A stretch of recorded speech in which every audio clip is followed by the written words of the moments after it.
Welcome student solutions में सभी आप लोगों का स्वागत है। हम क्लास मैथ्स के मैथमेटिक्स आपके लिए लेके आए हैं। बेहतरीन बहुत ही बढ़िया तरीके से इसको समझेंगे। मैथमेटिक्स सारी डाउट कंसेप्ट आपके सारे यहीं क्लियर हो जाएंगे। बस आपको मैथ्स की प्रैक्टिस और रिवीजन करनी है। अगर रेगुलर आप प्रैक्टिस और रिवीजन करते हो मैथ्स की तो आपको दुनिया की कोई ताकत मैथ्स के अंदर 100 आउट टू 100 नंबर लाने के लिए नहीं रोक सकती। तो आपको प्रैक्टिस और रिवीजन करनी है। हमने इसमें पिछले लेक्चर में कुछ क्वेश्चन किए थे, आगे कंटिन्यू लेक्चर करते हैं। हमने चैप्टर नंबर जो स्टार्ट किया था 16.1 हो गई थी 16.2 की कुछ क्वेश्चन की थी पिछले वाले लेक्चर में। अगर आपने 16.1 और 16.2 का बेसिक नहीं देखा है तो पीछे वापस अगेन जो वीडियो बनाए पहले वाले उनमें आप इसका बेसिक ज़रूर देखें, जो भी आपके बेसिक कंसेप्ट है इसके अंदर क्लियर हो जाए और एक्सरसाइज आपके लिए आसान हो जाए। ओके स्टूडेंट्स, तो आगे स्टार्ट करते हैं एक्सरसाइज 16.2 एक्सरसाइज का क्वेश्चन नंबर बात करते हैं 4 पे।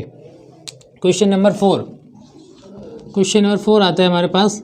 क्वेश्चन नंबर 4 क्या कह रहा है, देखो दो लंबवर्तीय बेलनों की त्रिज्याओं का अनुपात दे रखा है। त्रिज्याओं का अनुपात मतलब R1 और R2 कितना दे रखा है क्वेश्चन में। R1 R2 देखा 2/3। उसके बाद ऊंचाइयों का अनुपात दे रखा है H1 + H2। इनका अनुपात कितना दे रखा है हमारे पास 5/4 मतलब 5/4। ये अनुपात रेशियो इनका दे रखा है। उसके बाद दोनों बेलनों के वक्र पृष्ठीय क्षेत्रफल तथा आयतनों का अनुपात ज्ञात कीजिए। दोनों बेलनों का वक्र पृष्ठीय क्षेत्रफल और आयतनों का अनुपात ज्ञात करना है। मतलब दो बेलन है उनका वक्र पृष्ठीय क्षेत्रफल का अनुपात और आयतन का अनुपात दोनों बताने। तो अभी बता देखो, पहले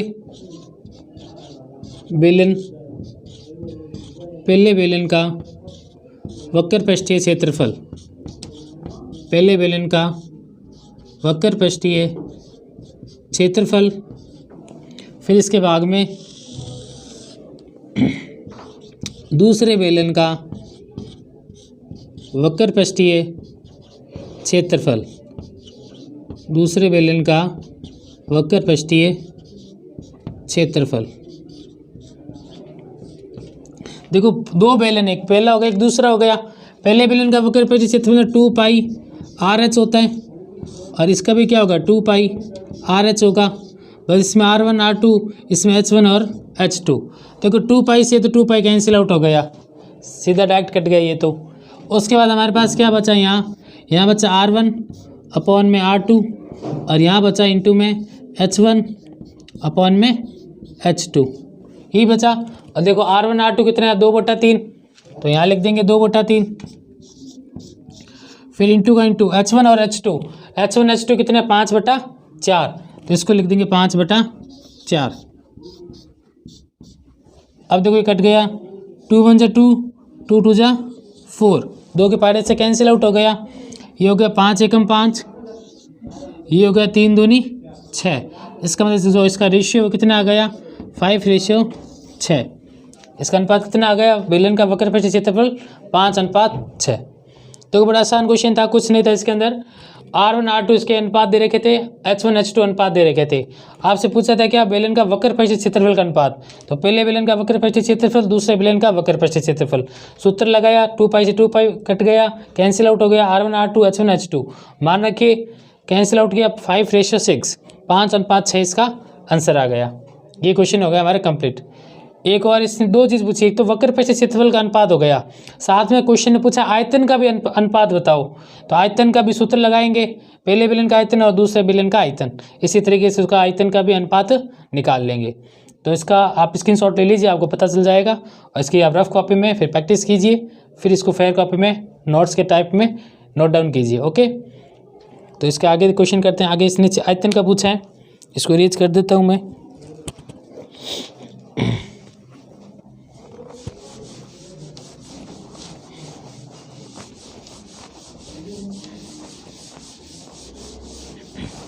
देखो इसने अब पूछा आपसे इसका बेलन का आयतन, मतलब पहले बेलन का आयतन,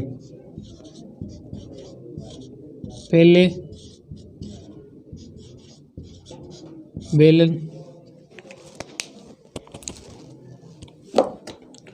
बेलन अच्छा पानी की वजह से एक सेकेंड।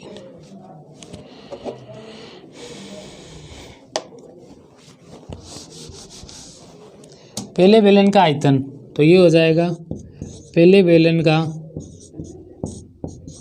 आयतन, पहले बेलन का आयतन बट्टे में फिर दूसरे बेलन का आयतन, दूसरे बेलन का आयतन।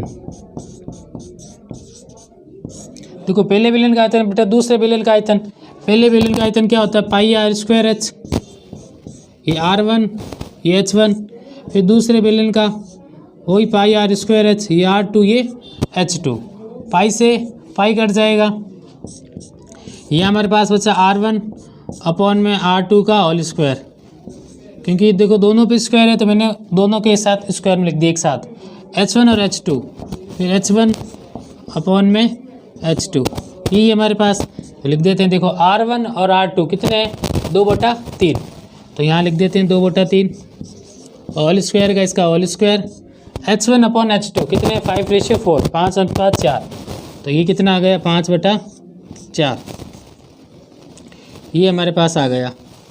उसके बाद खोल देते हैं स्क्वायर, 2 का स्क्वायर 4, 3 का स्क्वायर 9, 5 का 5, 4 का 4, 4 से 4 कैंसिल आउट हो जाएगा। उसके बाद बचेगा क्या 5/9, कहने का मतलब इसका जो अनुपात आएगा 5:9, इसका आंसर आ जाएगा। देखो क्वेश्चन अच्छा था, R1 R2 दे रखा है, H1 H2 दे रखा था, ऐसा एग्जाम में क्वेश्चन आ सकता है, बहुत महत्वपूर्ण क्वेश्चन है, अच्छा क्वेश्चन है, बस आपको सूत्र याद होने चाहिए। अनुपात किन के बीच पूछा था, वक्र पृष्ठ क्षेत्रफल के बीच और आयतन के बीच, तो सीधा इनके सूत्र लगाए, इनके मान रखे, हमारे पास इनके अनुपात आ गए। तो इस क्वेश्चन की प्रैक्टिस आप ज़रूर करें, तब आपके जाके ये प्रैक्टिस ही आपको इसमें सफल बनाएगी मैथ्स के अंदर। स्क्रीनशॉट ले लीजिए इसको रीच कर रहा हूँ मैं। ये होता है हमारा क्वेश्चन नंबर 4 कंप्लीट। फिर आता है क्वेश्चन नंबर 5 पे। क्वेश्चन नंबर 5 देखो क्या कह रहा है, एक ठोस बेलन का संपूर्ण पृष्ठीय क्षेत्रफल देखा 462, एक ठोस बेलन का संपूर्ण पृष्ठीय क्षेत्रफल, बेलन का संपूर्ण पृष्ठीय क्षेत्रफल, संपूर्ण पृष्ठीय क्षेत्रफल कितना है 462 सेंटीमीटर स्क्वायर, ये आपको दे रखा है संपूर्ण पृष्ठीय क्षेत्रफल इसका। उसके बाद आपको इसके अंदर क्या पूछा है, वक्र पृष्ठीय क्षेत्रफल और संपूर्ण पृष्ठीय क्षेत्रफल का 1/3 है, तो बेलन का आयतन ज्ञात कीजिए। ठीक है, तो बेलन का वक्र पृष्ठीय क्षेत्रफल, बेलन का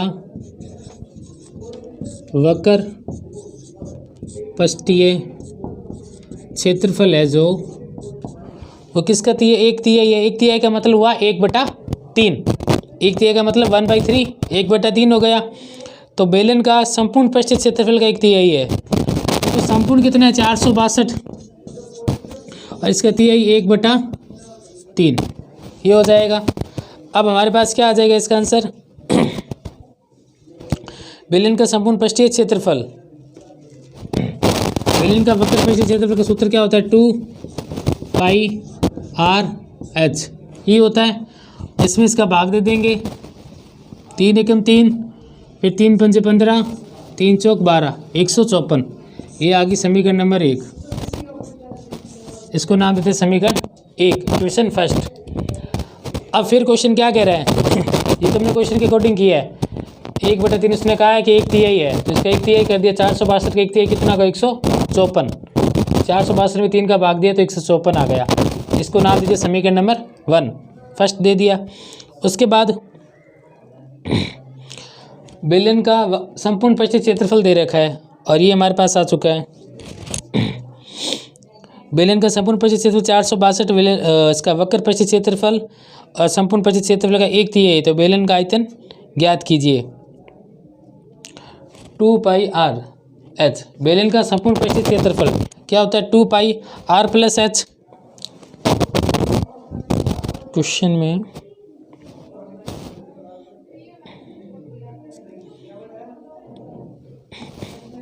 बेलन का संपूर्ण पृष्ठीय क्षेत्रफल क्या होगा 2πr+h, ये कितना दे रखा है 462 दे रखा है, ये दे रखा है।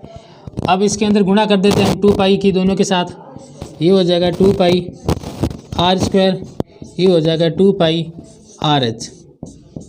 462 का 462। 2 पाई आर एच कितना है 154। तो 2 पाई आर एच की जगह कितना लिख दूँ 154 लिख दूँ मैं यहाँ। तो ये 2 का 2 पाई का पाई आर स्क्वायर का आर स्क्वायर, इसी जगह लिख दिया मैंने 154। और 462 का 462।